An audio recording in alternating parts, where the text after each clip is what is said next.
Eh bien, cher Richard, chers auditeurs de Radio Courtoisie, pour quiconque douterait encore que la situation actuelle du monde occidental ressemble de manière de plus en plus effrayante à la fin de la République romaine, au 1er siècle avant le Christ, les dernières semaines ont dû être difficiles à supporter. L'alliance entre Elon Musk et Donald Trump, comme parallèle au premier triumvirat romain, la création de Doge comme outil de proscription et d'épuration politique, le retour volontairement assumé du salut romain sur la scène publique comme symbole d'un certain autoritarisme de droite, l'influence accrue d'hommes politiques défendant l'idéal monarchique dans l'entourage le plus proche du président, le retour au bon vieil impérialisme territorial avec les plans d'annexer le Panama, le Groenland et le Canada. Partout où l'on regarde, nous semblons comme projeter plus de 2000 ans en arrière dans le passé. Alors l'auditeur se doutera bien que l'auteur de ces réflexions, après avoir publié en 2013 un ouvrage décrivant les grandes lignes de ce qui est en train de se passer, il voit un genre de confirmation de ses intuitions, mais si satisfaction théorique il y a, elle est fortement mitigée par un autre constat, beaucoup plus douloureux pour un patriote européen. Comme la Grèce, sous la République romaine tardive, les pays européens semblent bel et bien rentrer en pleine décadence et condamnés au rôle de spectateurs, pire, de simples objets d'une histoire sur laquelle ils n'ont plus aucun contrôle.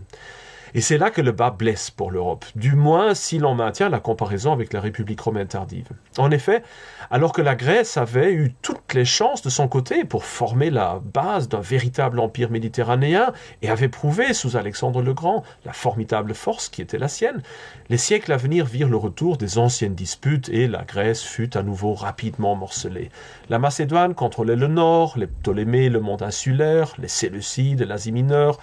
et la montée des ligues hellénistiques, notamment la Ligue étonienne et la Ligue achéenne, vint trop tard et eut un effet trop polarisant pour achever une véritable unité politique. Quand les Romains vainquirent les Macédoniens, le sort de la Grèce fut donc largement décidé, car même si le Sénat décida de déclarer toutes les cités grecques comme libres, les disputes qui éclatèrent rapidement ne purent être arbitrées que par des hommes politiques romains.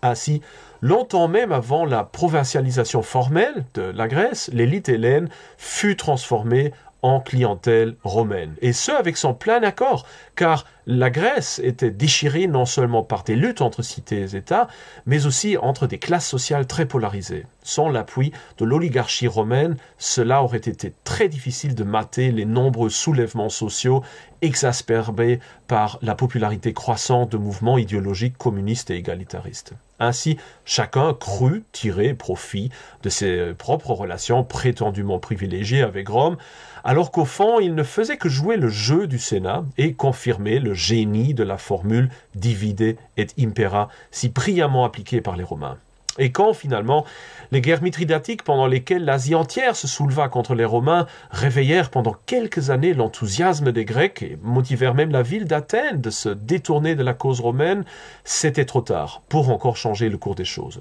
Certes,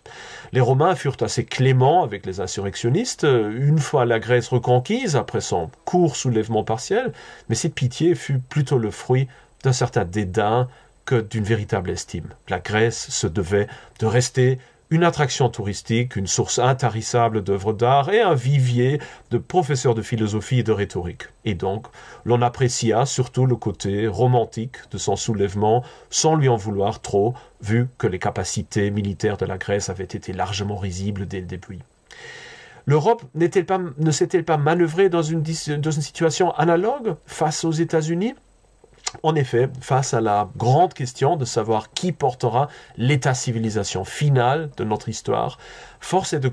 constater que nous avons, pour reprendre une expression chère à Donald Trump, de très mauvaises cartes. Et pire encore, que nous ne semblons même pas avoir envie de les jouer proprement. Comme les Grecs, nous sommes largement démilitarisés, nous sommes politiquement divisés, nous nous complaisons dans un esprit de supériorité civilisationnelle qui n'est plus du tout justifié, nous avons cessé d'innover, nous produisons et suivons des modes idéologiques autodestructrices, ridicules, nous nous croyons intelligents de sous-traiter la défense de nos intérêts à des tierces parties, nous sommes incapables de planifier au long terme et de produire à nouveau un grand projet. Nous sommes profondément désillusionnés et cachant notre léthargie mortelle par du cynisme. Nous sommes devenus là du fardeau de notre histoire et nous plaisons à dénigrer, voire à criminaliser nos ancêtres pour nous mettre en valeur nous-mêmes, et l'on pourrait encore continuer la liste pendant très longtemps. Certes, les États-Unis ne sont pas non plus dépourvus de la plupart de ces caractéristiques, tout comme nous trouvons tous les problèmes identitaires grecs à Rome, mais dans les deux cas, nous constatons un certain décalage dans le temps, un certain fond de résilience culturelle qui fait toute la différence. Car nous ne l'aurons pas, si les Romains avaient été capables d'étendre leur domination de l'Italie sur le reste de la Méditerranée en à peine quelques générations, c'était moins à cause de leur supériorité innée que de l'infériorité extrême de leurs ennemis. Les véritables guerres héroïques, Rome dut les mener pour conquérir l'Italie et la défendre contre les Carthaginois. Le reste des conquêtes fut plutôt une question de logistique que d'héroïsme. Et il n'en est pas très différent de l'histoire américaine au XXe et XXIe siècle. Il serait faux de lire en ces quelques mots un genre de dénigrement peu approprié de nos hégémons, car les sujets sont les derniers à pouvoir se permettre de minimiser les exploits de leurs maîtres. Le but de ces réflexions est plutôt de montrer qu'à la fin, les Américains non plus n'échapperont pas au destin des Européens, mais aussi qu'il ne manquerait pas grand-chose pour que la table se renverse. Car si nous considérons d'autres civilisations, nous constatons que ce n'est pas du tout une loi historique que l'unification finale d'une civilisation doive s'opérer par sa périphérie. Certes, il y a de nombreux exemples en analogie avec Rome et la Grèce, comme l'unification de la Chine, sous l'égide de Chine en dépit des nations plus anciennes de l'Est de la Chine, ou celle du Proche-Orient sous les Assyriens en dépit des Babyloniens. Mais il y a aussi l'Inde classique, dont l'état-civilisation des Gupta fut dominé depuis une nation située bien au centre même de la vallée du Gange, ou Sumer, dans la troisième dynastie d'Ur, écarta l'éphémère contrôle exercé par la périphérique Akkad au profit d'un retour au centre ancestral. Sans vouloir rentrer trop dans l'étude de cas académiques, force est de constater donc que la victoire finale de Rome sur la Grèce est un schéma probable, mais non pas inévitable pour la civilisation européenne ou occidentale, ou du moins pas encore tout à fait. Certes, les chances d'un grand revirement sont plus que réduites, mais elles ne sont pas inexistantes, et ce pour deux raisons. D'abord, la situation mondiale. Les États-Unis ont abandonné leurs prétentions à l'hégémonie universelle et se sont réorganisés afin de fortifier plutôt leur propre sphère géographique et d'éviter ainsi une implosion de leur empire. Dès lors, la volonté d'assurer leur autarcie en ressources stratégiques, tout comme celle de contrôler le Groenland, le Canada et le canal de Panama.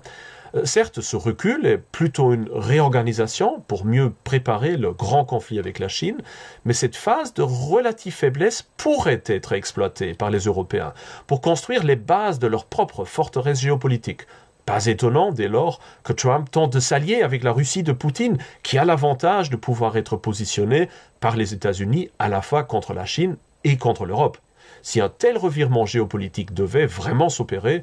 l'Europe aurait tout intérêt de très bien calculer les termes de sa future loyauté par rapport aux États-Unis et de ne pas sous-estimer les bienfaits d'une diplomatie s'orientant moins selon les proximités culturelles que selon les alternatives réelles, ce en quoi je vise évidemment la Chine. Certes, et voilà le second point, il y a aussi la situation interne de notre continent. Le grand chaos idéologique créé par Donald Trump va probablement exacerber l'emprise de la gauche sur la sphère publique européenne. Mais il peut créer une fenêtre d'opportunité pour un revirement politique de grande ampleur vers la droite, qui, de plus est, serait largement supporté ou du moins toléré par les autres grandes puissances.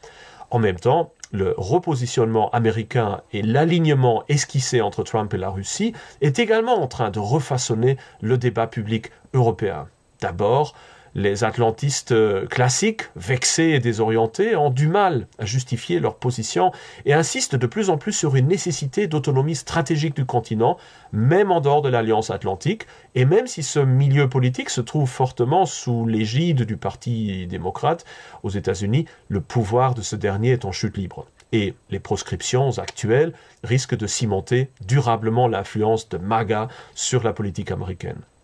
Puis, les eurasistes se trouvent également dupés car ils commencent à se rendre compte que l'Europe, quantité négligeable pour Trump, le sera finalement aussi pour Poutine, et que la grande alliance eurasiatique traditionnaliste anti-américaine peut très rapidement faire place à une coopération pacifique entre Washington et Moscou, dont l'Europe paiera littéralement les frais. Certes, il y a peu de chances de voir les milieux atlantistes et eurasistes, pour ne désigner ici que deux extrêmes, converger rapidement. Toujours est-il qu'il y a là une occasion en or de mettre en avant les intérêts de la civilisation européenne envers et contre tous ses ennemis intérieurs et extérieurs et de procéder à une restructuration institutionnelle et surtout identitaire, avant qu'il ne soit trop tard, comme ce fut le cas pour les Grecs jadis. Merci pour votre attention.